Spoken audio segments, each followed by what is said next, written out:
Hi ಎಲ್ರಿಗೂ, ಹೇಗಿದ್ದೀರಾ? ಚೆನ್ನಾಗಿದ್ದೀರಾ ಅಂತ ಭಾವಿಸ್ತೀನಿ. ಇವತ್ತಿನ ವಿಡಿಯೋದಲ್ಲಿ ಐಸ್ ಕ್ರೀಮನ್ನು ಹೇಗೆ ಸಿಂಪಲ್ಲಾಗಿ ಮನೆಯಲ್ಲೇ ಮಾಡ್ಕೊಳ್ಬೋದು ಅನ್ನೋಂಥದ್ದನ್ನು ಶೇರ್ ಮಾಡ್ತಾ ಇದ್ದೇನೆ. ಇದಕ್ಕೆ ಯಾವುದೇ ರೀತಿಯ ಬೀಟರ್ ಬೇಡ, ಕಂಡೆನ್ಸ್ಡ್ ಮಿಲ್ಕ್ ಬೇಡ, ಕ್ರೀಮ್ ಬೇಡ, ಸಿಂಪಲ್ಲಾಗಿ ಮನೆಯಲ್ಲಿ ಮಾಡ್ಕೊಳ್ಬೋದು. ಹಾಗಾದರೆ ಬನ್ನಿ ರೆಸಿಪಿ ನೋಡುವ. ಇದಕ್ಕಾಗಿ ಒಂದು ಪಾತ್ರೆಯನ್ನು ತಗೊಂಡಿದ್ದೇನೆ. ಆ ಪಾತ್ರೆಗೆ 2 ಲೋಟ ಆಗುವಷ್ಟು ಹಾಲನ್ನು ಕೂಡ ಹಾಕ್ತಾ ಇದ್ದೇನೆ. ಇನ್ನು ಇದಕ್ಕೆ ಅದೇ ಲೋಟದಲ್ಲಿ 1 ಲೋಟ ಸಿಹಿಗಾಗಿ ಸಕ್ಕರೆ ಕೂಡ ಹಾಕ್ತಾ ಇದ್ದೇನೆ. ಸಕ್ಕರೆ ಬೇಡ ಅಂತ ಹೇಳಿದರೆ ಸ್ಕಿಪ್ ಮಾಡ್ಕೊಳ್ಬೋದು. ಸಿಹಿ ಇಲ್ಲದೆ ಏನು ಐಸ್ ಕ್ರೀಮ್ ಅಲ್ಲ, ನನಗೆ ಸಿಹಿ ಇಷ್ಟ, ಅದಕ್ಕೆ ಸಕ್ಕರೆ ಹಾಕ್ತಾ ಇದ್ದೇನೆ. ಇನ್ನು ಇದಕ್ಕೆ 5 ಚಮಚ ಆಗುವಷ್ಟು ಕಾರ್ನ್ಫ್ಲೋರ್, ಜೋಳದ ಪುಡಿಯನ್ನು ಕೂಡ ಹಾಕ್ತಾ ಇದ್ದೇನೆ. ಹಾಕ್ಕೊಂಡು ಒಂದ್ಸಲ ಚೆನ್ನಾಗಿ ಮಿಕ್ಸ್ ಮಾಡ್ಕೊಳ್ಳಿ.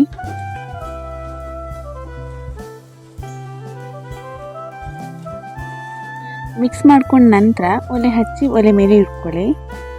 ಚೆನ್ನಾಗಿ ಮಿಕ್ಸ್ ಮಾಡ್ತಾನೆ ಇರಿ, ಗಂಟೆಲ್ಲ ಆಗದ ರೀತಿಯಲ್ಲಿ.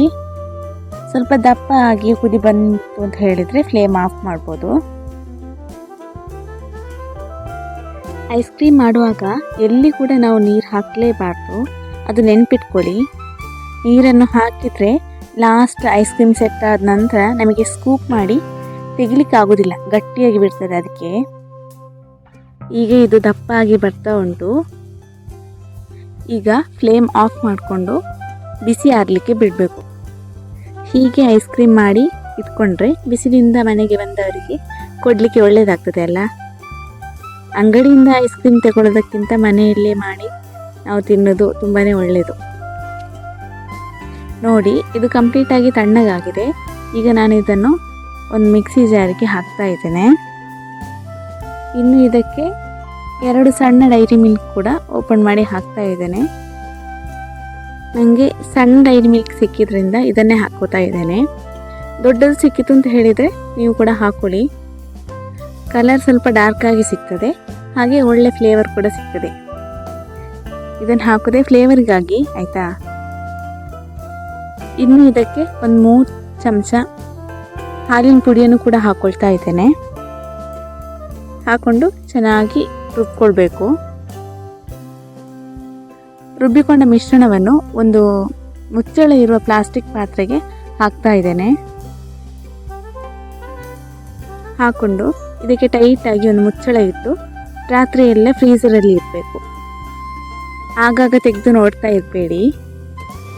ನಾನು ರಾತ್ರಿ ಫ್ರೀಸರಲ್ಲಿ ಇಟ್ಟಿದ್ದೆ, ಮರುದಿನ ಬೆಳಿಗ್ಗೆ ಒಂದು 11 ಗಂಟೆ ಆಗುವಾಗ ಸೆಟ್ ಆಗಿತ್ತು.